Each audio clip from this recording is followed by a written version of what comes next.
DJ बाजू ढोलक जोर से बजाओ,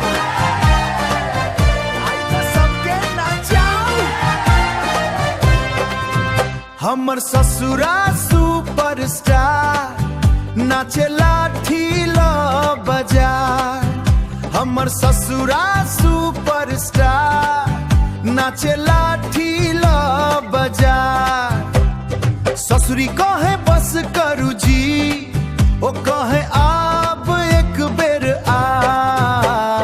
झुम झुम घूम घूम हंसीक लागल बहार।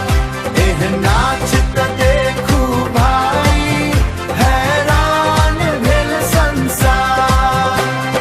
साला पहिरल काला चश्मा समझे अपने फिल्मक हीरो। जूता चमके चाली एतराय बाकी जेब में नहीं एको जीरो। साली कहे वार बाबू सबटा हंसी हंसी लोट पोट।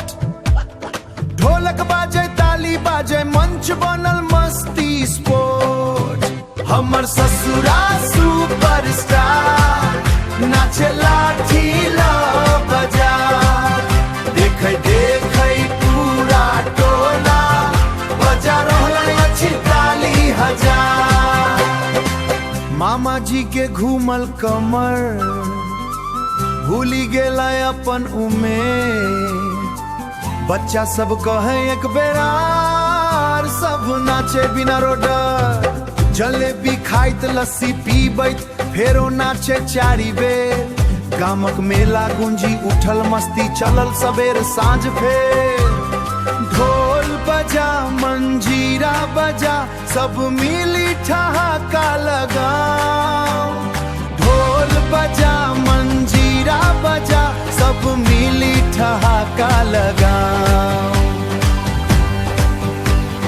चिंता फिकिर छोड़ी को आज खुशी के रंग उड़ाओ। हमर ससुरा सुपरस्टार नाचे बनी फिल्मी कलाकार। जे देखलक से हंसी पड़ल ई राती बनल यादगार।